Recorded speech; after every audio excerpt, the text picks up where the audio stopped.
айнымалыны алмастыру тәсіліне интегралды есептеуде айнымалыны алмастыру тәсілін қолдануға байланысты есептерді шығарып қарастырамыз. Бірінші есепте бізде мынандай интеграл берілген, анықталған интеграл. Бірінші есептің бірінші пунктінде бізде x тең туғрасында 3 тангенс тетта алмастыруын жасай отырып, мынау интегралға тең болатындығын көрсет деген. Яғни біз мынау алмастыруды жасап, мынаған не істеуіміз керек, өтуіміз керек. Бізде берілгені бойынша x тең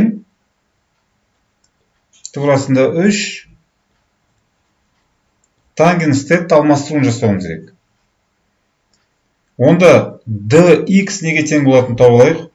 dx ол тең болады d туғрасында 3 тангенс теттаға, ол туғрасында 3 тангенс теттаның туындысы көбейтілген d тетта болады.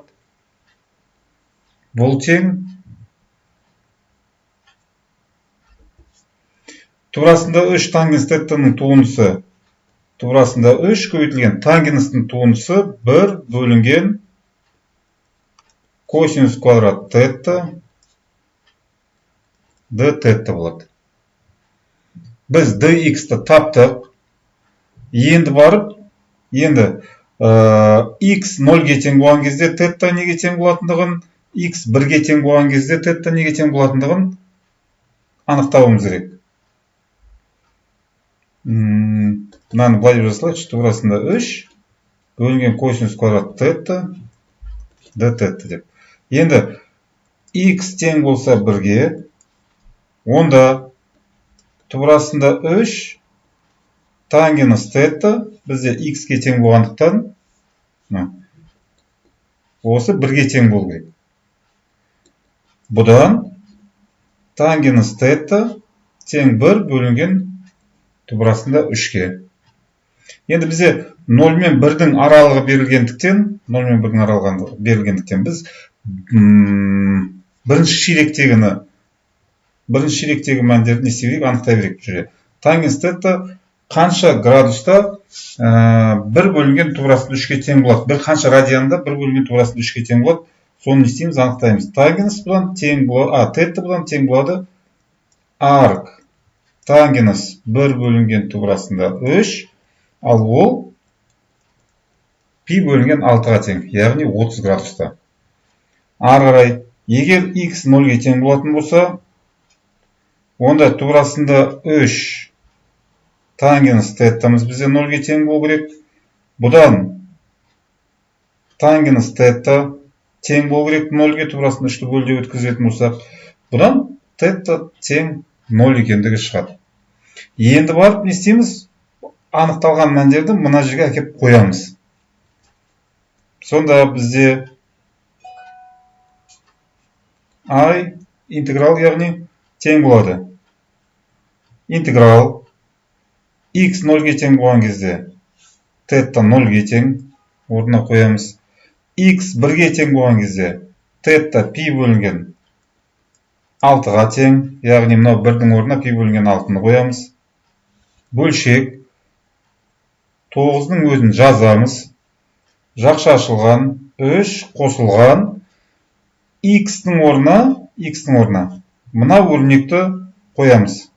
Яғни бізде x-дің квадратының орнына мынаны қоятын болсақ, мынаны бірден квадраттап қоя салайық. Туғрасында 3-дің квадраты 3 көбейтілген тангенс квадрат тетта болады. Соның квадраты көбейтілген dx-дің орнына бізде dx тең болды мына өрнекке. Осыны қоямыз. Туғрасында 3 бөлінген косинус квадрат тетта d тетта. Арға енді өрнекті ықшамдаймыз. Тең. Бірінші. Мынаны нәрсеге назар аударайық. Мына жерден 3-ті жақшаның сыртына шығаруға болады.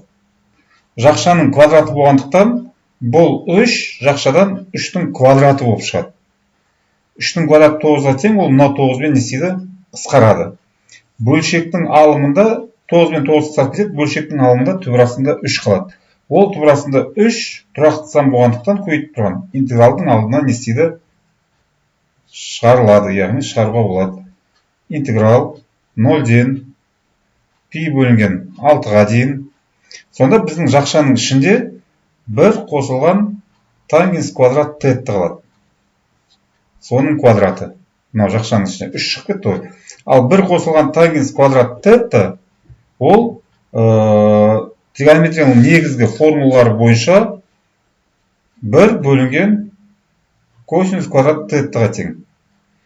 Бұның тағыдан квадраты бар. Яғни 1 бөлінген косинустың 4 дәрежесі болады тетта. Сонда бізде болады 1 бөлінген косинустың 4 дәрежесі тетта. Жоқ, бөлшектің бөлімінде 1 бөлінген осының минус 1 дәрежесі болады екен ғой. Минус 1 дәрежесі көбейтілген мынау түбірасында шығып кетті. 1 бөлінген косинус квадрат тетта д тетта. Мынау 1 бөлінген косинус 4 бөлшектің бөлімінің өзі бөлшек болады. Енді бұл 1 бөлінген косинус квадрат теттаның квадраты косинус квадрат теттамен қысқарады. Қысқарады. Минус 4 дәрежесі, 2 дәрежесі, минус 2 дәрежені береді. Яғни, қысқарған кезде 1 бөлінген косинус квадрат қалады. Түбірасында 3, интеграл 0, пи бөлінген 6, 1 бөлінген косинус квадрат теттаның біреуі қалады. д тетта. Міне мынандай болады. Ол тең, түбірасында 3, интеграл 0-ден пи бөлінген 6-ға дейін. Мынаны 1 бөлінген косинус квадрат теттаны косинус квадрат теттаға тең болатындығын біз білеміз. д тетта. Енді мынау табылған өрнек берілген өрнекке тең. Біз осындай болатындығын істедік, көрсеттік. Яғни берілген интеграл осы түрде жазуға болады. Енді екінші пунктте бізде осы интегралдың мәнін істеу керек, есептеп табу керек. Яғни берілген мынау интегралды біз алмастыру жасап мына түрге келтірдік. Енді осы берілген интегралдың мәнін тап деп тұр. Біз онда мына интегралды не істей саламыз, есептей саламыз. Бізде I тең түбірасында 3, интеграл 0, пи бөлінген 6, косинус квадрат тетта, д тетта. Енді косинус квадрат, синус квадрат функцияларының алғашқы функциясын табу үшін біз дәрежені төмендету формуласын істейміз, пайдаланамыз. Бұл жерде түбірасында 3, интеграл 0-ден пи бөлінген 6, косинус квадрат тетта дәрежені төмендету формуласы бойынша 1 бөлінген 2 қосылған 1 бөлінген 2 көбейтілген косинус 2 теттаға тең болады. д тетта. Тең. Түбірасында 3-тің өзін жазамыз. Көбейтілген. Енді мынау жақшаның ішіндегі өрнектің алғашқы функциясын табамыз. 1 бөлінген 2-ның алғашқы функциясы ол 1 бөлінген 2 көбейтілген тетта. Немесе тетта бөлінген 2 дейсақ болады. Плюс 2-ден 1-дің өзі жазылады.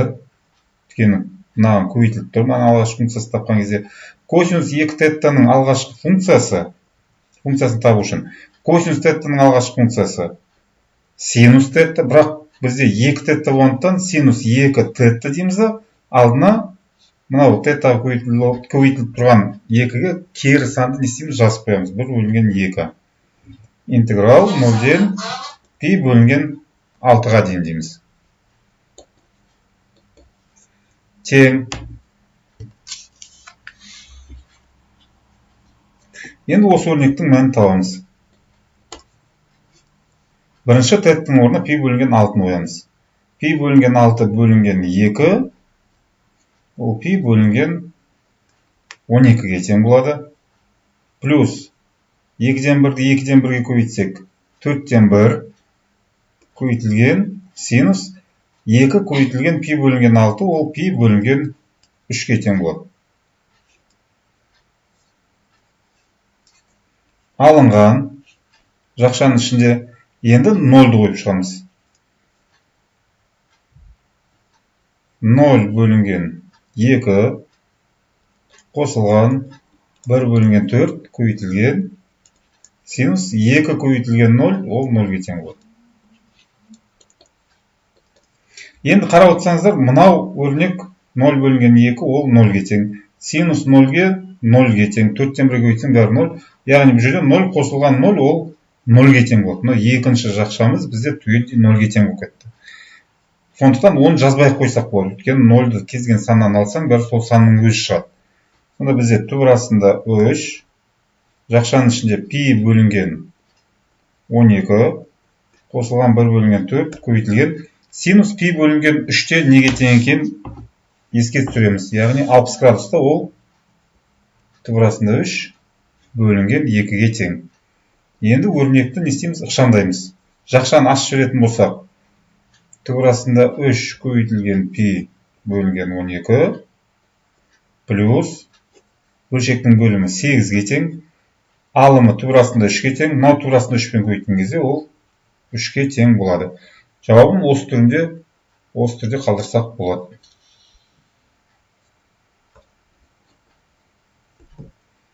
Жауабы түбір астында 3 бөлінген 12 пи қосылған 3 бөлінген 8.